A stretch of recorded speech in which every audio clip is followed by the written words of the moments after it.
bonjour à tous, bienvenue dans cette nouvelle vidéo. On se retrouve pour un update lecture. En ce moment j'ai la chance de pouvoir lire pas mal de choses. Donc je vais essayer d'avancer assez rapidement dans mes updates pour ne pas oublier ce que j'en ai pensé. Parce que je vous avoue que parfois quand on enchaîne les lectures, on oublie un petit peu le principal en fait sur ce qu'on a pensé sur un titre. Voilà. Les 4 titres dont je vais vous parler sont Mistral perdu ou les événements d'Isabelle Monin. Ensuite, La mort est une femme comme les autres de Marie Pavlenko. Ensuite, J'ai demandé moi la lune de Sylvie Barrett. Et enfin, Séquestré de Chevy Stevens. Donc c'est un update entièrement consacré à des autrices. Et tout de suite, on va commencer sans plus attendre par le premier titre. Comme d'habitude, vous pouvez retrouver mes avis lecture sur les sites tels que Babelio et Livre Addict. Parfois, c'est un petit peu plus simple de lire un petit résumé qui a été bien construit concernant ce que j'en ai pensé plutôt que de regarder une vidéo qui est parfois un petit peu décousue. Surtout que maintenant, ça fait bien 2-3 semaines que j'ai lu ce titre, donc pour être certaine, enfin il me semble, pour être certaine que j'ai rien oublié, n'hésitez pas à aller voir je vous mettrai en barre d'infos, vous avez toujours le lien vers mes réseaux sociaux, donc n'hésitez pas à aller voir. Donc le premier titre, c'est Mistral perdu ou les événements, donc ça c'est publié chez les éditions J.C. Lattès. Donc ici, on va retrouver en fait une jeune femme qui va nous raconter sa jeunesse qui s'est passée un petit peu dans les années 70-80. Et on va avoir pas mal de flashbacks tout simplement. Alors il faut savoir que ce livre, en fait, il va jamais y avoir de dialogue courant avec quelqu'un. Ça va être plutôt des bribes d'histoire, donc parfois on nous relate un petit peu des dialogues mais qui durent 2 ou 3 phrases. Enfin, vous voyez, c'est pas vraiment un dialogue inscrit dans le temps réel. Et les chapitres se divisent par exemple enfance 1, enfance 2, adolescence, adulte, enfin voilà, tout est décrit un petit peu depuis la plus tendre enfance concernant notre personnage principal. Et on va découvrir en fait sa vie. Alors, faut savoir que j'ai vraiment adoré ce roman, je pensais pas apprécier autant. Il est assez court, il fait 200 pages, donc ça se lit très très vite.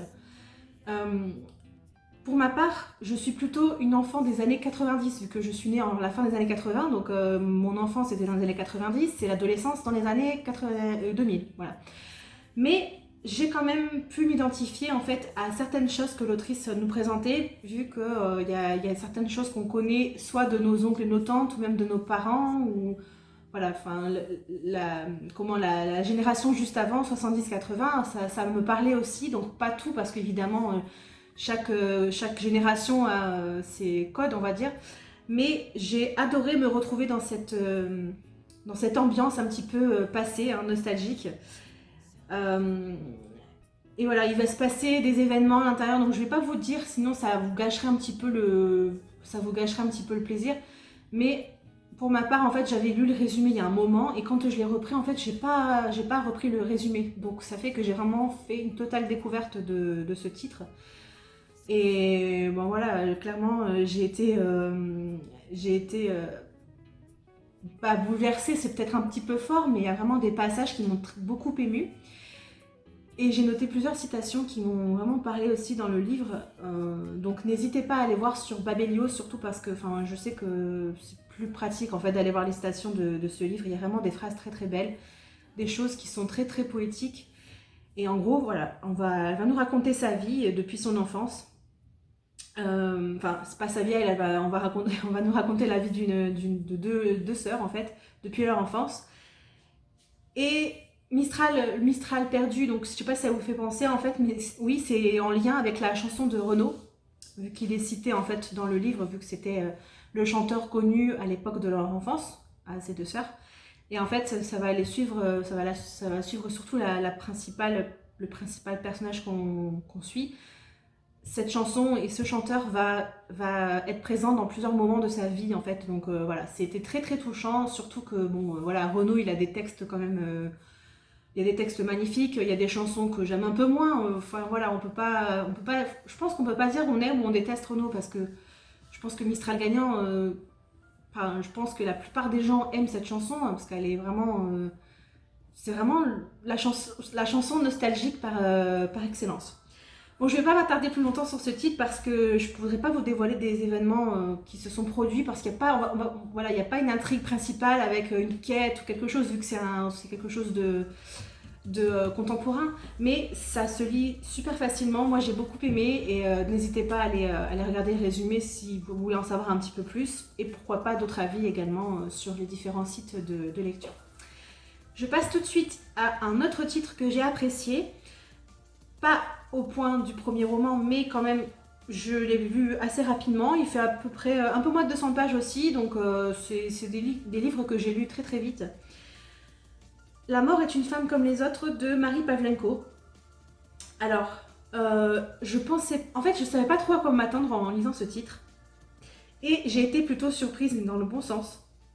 Sachant que on nous dit, en fait, dans le résumé, imaginez un monde où personne ne s'éteint, imaginez un service de soins palliatifs où personne ne succombe. Imaginez un univers où la mort en a ras la faux et fait un burn-out.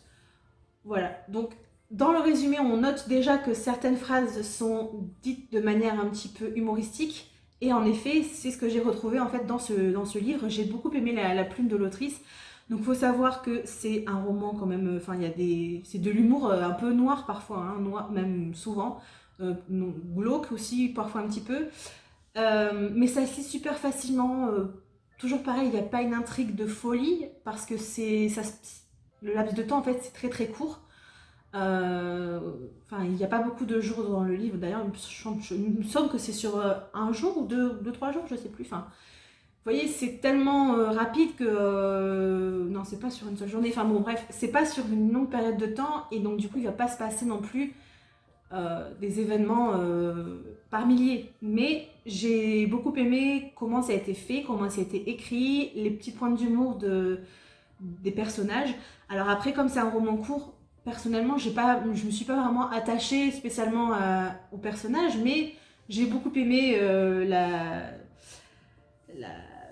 le personnage d'Em, en fait, tout simplement, qui est la faucheuse. En gros, c'est elle qui doit s'occuper de faucher les gens qui meurent, tout simplement. Hein. Et j'ai adoré son humour cinglant, en fait, enfin, sa personnalité. Voilà. J'aurais bien aimé que le roman soit un peu plus long, peut-être qu'il y ait plus de détails, ou pourquoi pas une suite. Enfin voilà, j'ai passé un super bon moment.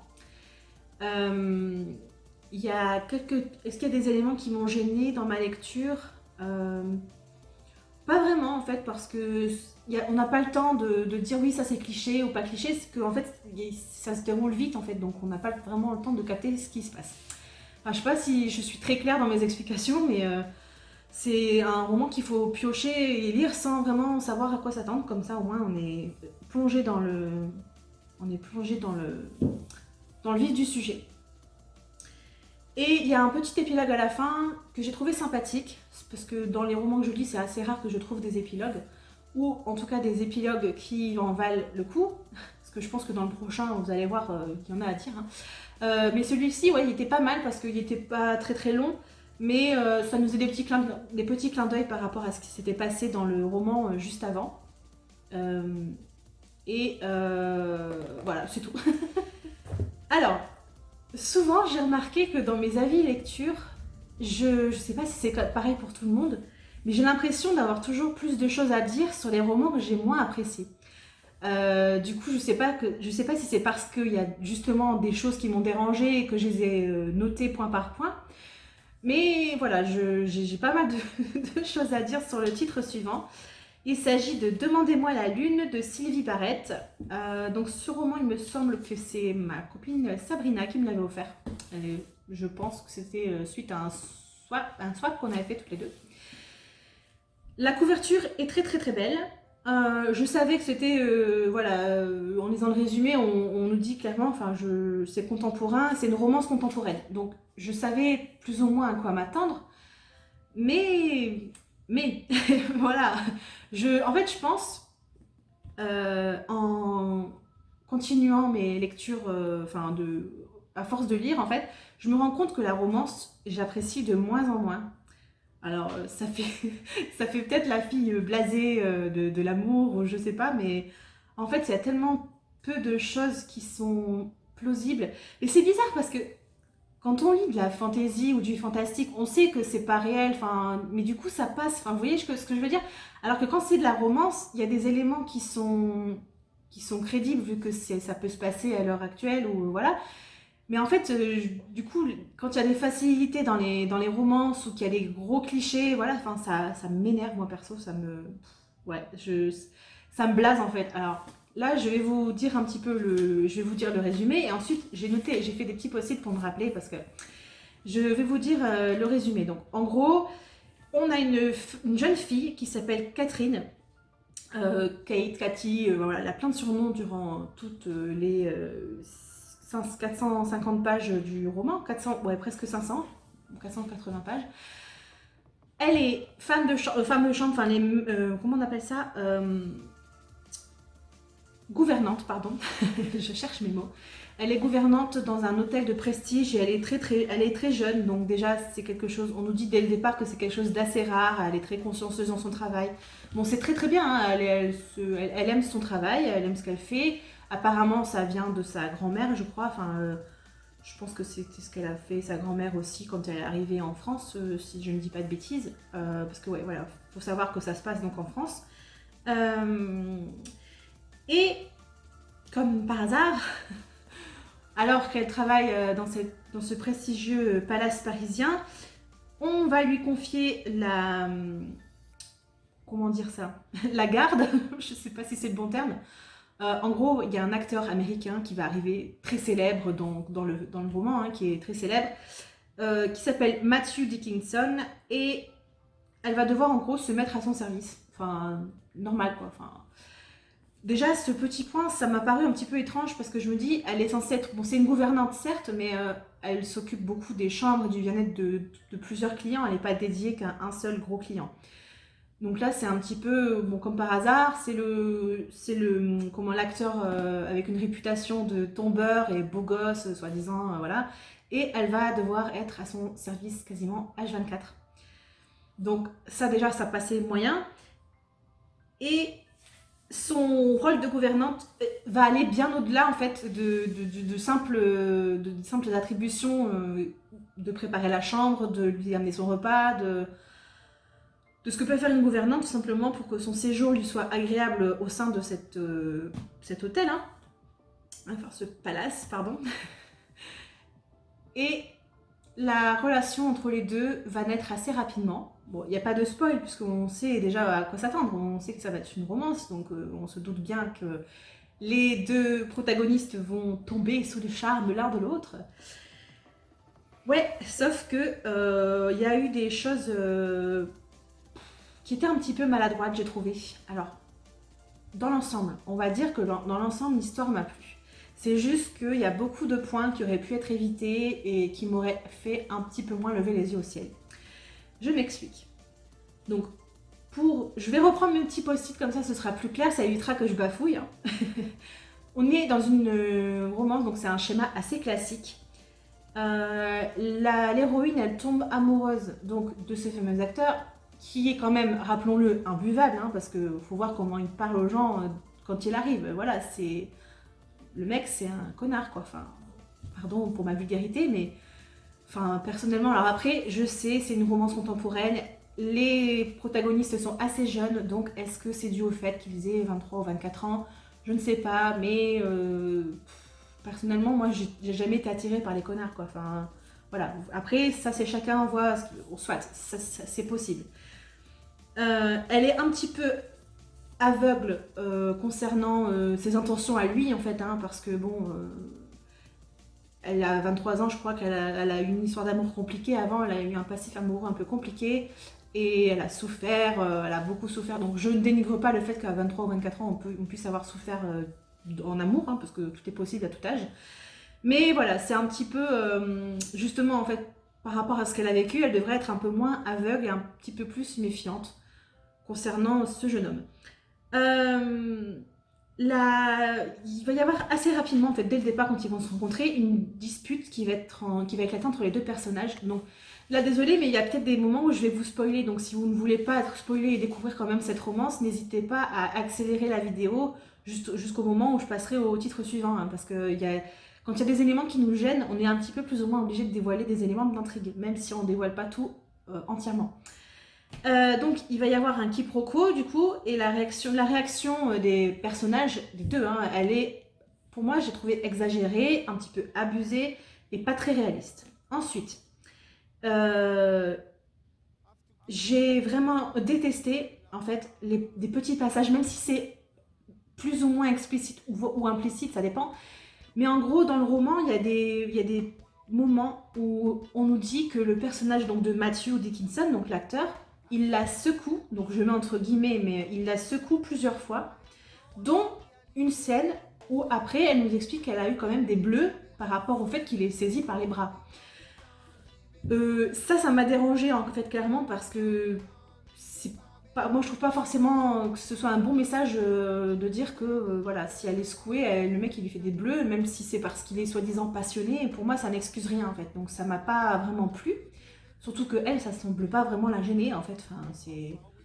D'un côté, elle a un caractère où elle se laisse pas faire quand elle parle, qu'elle rétorque des choses, mais par contre, enfin je sais pas, je trouve que ça collait pas avec son personnage en fait, ça peut arriver attention, hein, je sais très bien qu'il y a des femmes, même si je sais que c'est de la fiction, mais il y a des femmes qui peuvent être, je sais pas comment expliquer ça sans froisser personne, mais il y a des femmes qui vont avoir, entre guillemets, la force de parler, d'autres non, parce que pour X raisons, ou qui ne vont pas avoir envie, ou qui... Voilà, ça c'est propre à chacun, mais je trouvais que ça collait pas avec l'histoire, en fait, au niveau de son caractère. Elle est décrite comme quand même assez badass, enfin, c'est pas vraiment le terme, mais une femme sûre d'elle, et voilà, ces passages-là m'ont un petit peu dérangé. Bon, c'est 2-3 moments dans le roman, mais voilà, c'est des trucs que j'ai pas trop aimé. Il y a une fois où il la traite de sotte, quand même, en gros il lui dit qu'elle est conne, quoi, enfin, on va dire ça gentiment. Il décide de tout pour elle, sans lui laisser le choix, hein, parce que oui, il veut qu'il soit il veut qu'elle soit à son service, en gros, t'as rien à dire. Donc certes, elle est très consciencieuse dans son travail, etc. Mais personnellement, si j'étais employée par un homme de ce genre, et enfin, on a toujours le choix dans la vie, oui et non, mais concernant le travail, enfin moi, si je peux pas le voir, le mec, je m'en vais. Donc après, c'est sûr, il n'y aurait pas eu d'histoire d'amour entre les deux. Mais voilà, ce point-là ne m'a pas vraiment plu. À plusieurs reprises, il lui dit bien, tu n'auras pas le choix, etc. Ou et la scène finale, alors pour ceux qui ont lu ce titre, je pense que vous allez comprendre de quoi je veux parler, mais pour les autres, je vais essayer de vous expliquer sans trop dévoiler. Mais en gros, il y a une scène à la fin qui réunit les deux amoureux, et en gros, il lui laisse vraiment pas le choix concernant ce qu'il va faire. Et j'ai ressenti un petit peu un malaise en fait à la fin, je me suis dit mais pourquoi ça finit comme ça, enfin... Il y avait des bons éléments dans l'intrigue, surtout notamment il y a un moment où ils sont amenés à aller en voyage en fait, parce que bon, elle va le suivre en tournée, il est acteur donc il doit tourner des films, donc elle va le suivre après en tournée un peu dans toute la France, parce qu'il y a des scènes qui se passent dans des endroits différents, je crois qu'on va notamment en Normandie si je dis pas de bêtises, et il va pouvoir aller dans sa famille. Je crois que c'est en Angleterre, alors je me rappelle plus vraiment bien si c'est Angleterre ou Irlande, je sais plus, je me rappelle plus, pardon. Mais ces passages-là, j'ai bien aimé en fait quand ils n'étaient pas en France, parce qu'on découvre la grand-mère de Matthew, et ça m'a bien plu. Après, je vais continuer encore avec les points qui m'ont un peu énervé, désolée, mais j'ai noté que bon, en gros, hein, bien sûr, il l'affiche un petit peu devant tout le monde. Cette histoire de contrat, en fait, parce qu'à un moment, il va y avoir une histoire de contrat. Je vous rassure, hein, c'est pas comme dans 50 nuances degrés, hein, heureusement. C'est vraiment bizarre et malsain. Limite, elle est forcée sans que jamais il lui demande son avis. Donc la fameuse scène finale où il lui met un petit peu la pression pour qu'elle signe le contrat de l'élément final, hein, qui est quand même pas normal. La fin, j'ai trouvé que la fin, elle traînait trop en longueur par rapport à ce qui s'était passé dans tout le roman. Oui, on a compris que ça y est, bon, ils ont décidé de se mettre ensemble et voilà, donc ils sont au grand bien leur face, j'ai envie de dire. Mais ça traînait en longueur et j'ai trouvé que ouais, ça aurait pu... Enfin, l'amour entre les deux personnages est arrivé très vite quand même, et puis je sais pas si c'est très réaliste de proposer cette fin pour des jeunes de 23-24 ans, voilà, donc je vais m'arrêter, sinon je vais plus vous donner envie de le lire. Mais après, franchement, l'histoire, elle est pas mal, hein. J'ai bien aimé, il y a beaucoup de passages que j'ai bien aimé, mais il y a des gros points quand même qui m'ont dérangé. Et le dernier truc que je voulais dire sur ce roman, si vous avez lu, pitié, s'il y en a qui ont compté le nombre de fois, dites-le moi en commentaire. Mais dans ce roman, il y a la répétition d'une expression que je ne peux plus, que je pouvais plus la voir à la fin du livre. J'en levais les yeux au ciel, j'ai failli balancer mon livre à travers la pièce tellement ça m'a saoulée. L'expression « mon petit soldat » ou le courageux petit soldat. Enfin voilà, il a été mis à toutes les sauces en voulant dire, en fait, en parlant de sa conscience ou de son moi intérieur.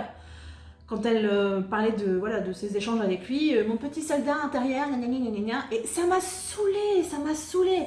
J'en pouvais plus. Franchement, à la fin, elle a dû le dire au moins, mais sans mentir, hein, plus d'une douzaine de fois, je pense, rien que sur les 100 dernières pages. Et j'en pouvais plus, quoi. C'est bon, on a compris. Sa tête, elle dit pas la même chose que son cœur, mais il y avait d'autres moyens de pas faire autant de répétitions, je pense. Sinon, voilà, c'était quand même une bonne histoire. Pardon si j'ai un petit peu... si j'étais un petit peu... Enfin, pas virulente, mais voilà quoi, j'étais un petit peu saoulée quand même par beaucoup d'éléments. Mais l'histoire, elle restait sympathique. Après, est-ce que je vais garder ce roman dans ma bibliothèque? Non. Voilà. D'ailleurs, à ce propos, n'hésitez pas, je vais essayer de mettre maintenant à chaque vidéo le lien pour aller sur mon Rakuten, parce que dès que j'aurai proposé un livre, que j'aurai expliqué mon avis sur un livre, s'il ne m'a pas plu, je vais le mettre directement en vente. Je ne vais pas me prendre la place dans mes bibliothèques pour les romans que j'ai appréciés sans plus ou que j'ai pas trop aimé. Hein, voilà. On est bientôt à la fin de la vidéo, je voulais faire un update un petit peu, pas trop long, mais voilà. Je vois que j'ai beaucoup parlé pour le roman que j'ai le moins apprécié, comme d'habitude. Le dernier titre dont je vais vous parler, c'est Séquestré de Chevy Stevens. J'avais envie de lire, après avoir lu trop d'amour, là, j'avais envie de lire un petit truc, un petit peu thriller, un petit peu glauque. J'ai été servie avec ça, hein, clairement. Alors, autant, il n'y a pas... c'est pas un thriller comme on peut s'attendre à voir avec des scènes de meurtre très très glauques. Enfin, moi, je pense notamment dans le peu que j'ai lu pour l'instant, mais un de Maxime Chatham et aussi de comment il s'appelle ah, j'ai un trou de mémoire. Bon, c'est pas très très grave, mais en gros, voilà, on va pas découvrir plein de corps avec des scènes ensanglantées, etc. Mais c'est très très psychologique. Et il y a quand même des scènes de viol, notamment, qui sont pas forcément non plus agréables à lire, hein, on s'entend bien. On retrouve une jeune femme qui s'appelle Annie et qui a été séquestrée. Donc c'est le résumé qui est sur la quatrième de couverture. Elle a passé 12 mois en enfer dans une cabane perdue au fond de la forêt. Elle est enfin libre et en gros, on va découvrir son histoire grâce aux séances qu'elle retranscrit de chez sa psychologue. Donc chaque titre de chapitre, c'est première séance, deuxième séance, troisième séance, voilà. Et elle va raconter un petit peu son histoire. Du coup, on va revivre vraiment chaque minute de son cauchemar, depuis le moment où elle s'est fait enlever, jusqu'au moment où... enfin, jusqu'à sa vie actuelle, en fait, comment elle a échappé à tout ça. Est-ce que c'est quelqu'un qui l'a trouvé? Est-ce qu'elle s'est enfuie? Est-ce que... Voilà, on va le découvrir à la fin, hein, puisque au départ, on sait qu'elle a été sauvée ou qu'elle s'est sauvée, mais on ne sait pas exactement comment ça s'est passé. Il me semble, je crois, hein, au début, qu'elle est agent immobilier, je crois. Et il me semble que c'est ça. Elle est agent immobilier et elle va se faire kidnapper en faisant visiter une maison à un homme à des portes ouvertes d'une maison. Et tout va s'enchaîner hyper vite. Donc c'est très prenant, on est plongé très très rapidement dans l'ambiance glauque de l'endroit où elle est séquestrée. Et le gars qui l'enlève... c'est quand même un bon psychopathe, hein, je ne vais pas vous cacher. Il y a notamment, donc, elle subit des sévices très compliqués, hein, elle se fait battre, elle se fait violer. Il y a aussi la psychologique parce qu'elle a droit à rien, hein, forcément ils sont dans une cabane perdue au fin fond de je sais pas où. Elle a aucun moyen de communication, enfin voilà, c'est vraiment c'est glauque. Ce que j'ai aimé, c'est que il y avait quand même pas mal de moments où on switchait entre l'ambiance glauque de l'endroit où elle était enfermée et sa vie actuelle en fait. Enfin, comment expliquer? On se disait elle était en train d'essayer de surmonter cette épreuve et de s'en remettre. C'est pourquoi elle va chez le psy. D'ailleurs, quand elle commence, elle dit oui, je vais pas vous raconter, si vous me posez des questions, je vous raconterai pas. Mais au final, elle se livre quand même, donc nous, c'est retranscrit pour nous dans le livre sous forme de chapitre. Mais j'ai vraiment bien aimé parce que on voit malheureusement les séquelles que cet enlèvement a eu sur elle, parce qu'elle a vécu aussi d'autres choses pendant cette année. Hein. Je vais pas vous dévoiler les éléments parce que je pense que c'est vraiment des trucs à découvrir au fur et à mesure de la lecture. Il faut vraiment se plonger dedans et les découvrir vraiment en les lisant. Quoi. Mais ouais, y a des moments, c'était lourd. Hein. Enfin, lourd dans le sens, c'était dur quoi. De s'imaginer que, parce que bon, ça peut arriver, et ça, voilà, ça peut se produire dans la vie de tous les jours. Comment on peut se remettre de ça? Comment on peut avancer? Est-ce que il y a un événement particulier qui va se produire dans le livre? Est-ce que cet événement, on se sent coupable d'apprécier ce qui peut en découdre? Je peux pas vous donner plus d'infos parce que sinon c'est un petit peu spoilant, c'est un peu dommage.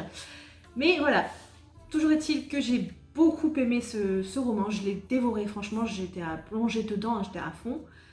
Il n'y a pas eu de moment, j'ai pas trouvé qu'il y avait des longueurs, perso, parce qu'il y avait toujours un truc qui se passait en fait. Soit on était dans son quotidien quand elle était séquestrée, ou soit après dans sa vie de tous les jours. Forcément, elle raconte ce qui lui est arrivé à la police, enfin voilà, elle veut trouver le coupable, donc il y a une enquête qui est menée en parallèle par rapport à ça. Et justement, bon, arrivé presque aux 3/4 des romans, j'avais compris hein, un petit peu comment ça allait se terminer. C'est-à-dire la personne coupable, en découvrant tout ce qui se passe dans le roman, on arrive à comprendre ce qui se passe, je trouve, assez vite. Enfin, assez vite. Non, c'est pas assez vite, mais enfin voilà. Vous comprendrez si vous le lisez. Il y a un personnage en particulier que j'ai pas apprécié dès qu'il nous a été présenté. Bon, je vous dis pas qui, mais voilà. Et j'ai eu raison, je continue à détester ce personnage tout au long de l'histoire.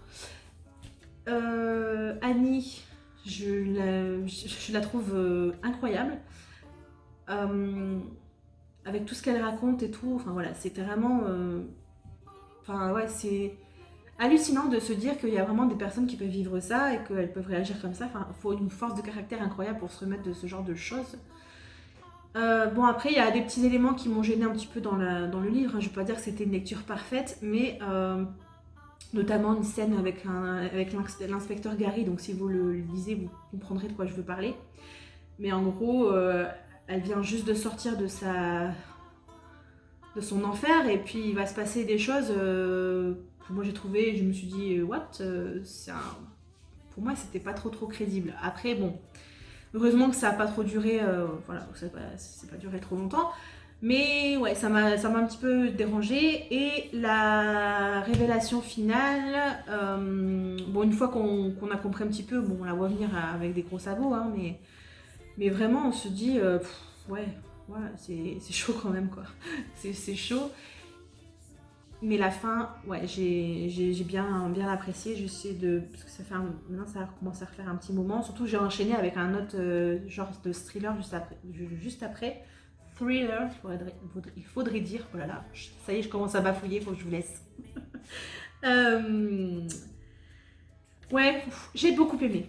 Voilà, c'est tout ce qu'il y a à savoir. C'est pas le roman le plus sanglant ou le plus palpitant qu'il peut y avoir en thriller, mais c'est vraiment le côté psychologique et le côté, après en thérapie, comment ça peut se passer, comment elle peut le vivre et le raconter. En fait, c'est ça qui était intéressant à voir, je trouve. Je m'arrête là. Ça y est, je vais essayer d'enchaîner avec une autre vidéo pour vous en préparer à l'avance. J'espère que ça vous a plu. N'hésitez pas à me dire en commentaire si vous voulez plus d'infos sur certains titres. Si vous avez lu des livres en commun avec moi, venez me le dire également. Je serai heureuse d'en discuter avec vous. C'en est tout. N'hésitez pas à liker la vidéo, ça me fera toujours plaisir. Si vous n'êtes pas encore abonné, bah vous pouvez le faire, c'est gratuit, ça ne vous coûtera rien et ça me soutiendra. Je vous dis à la prochaine, portez-vous bien, profitez bien de vos proches, vivement que ce troisième confinement se termine. Je ne suis pas encore rendue, c'est que le début. Hein. Je vous dis à très bientôt. Ciao, ciao!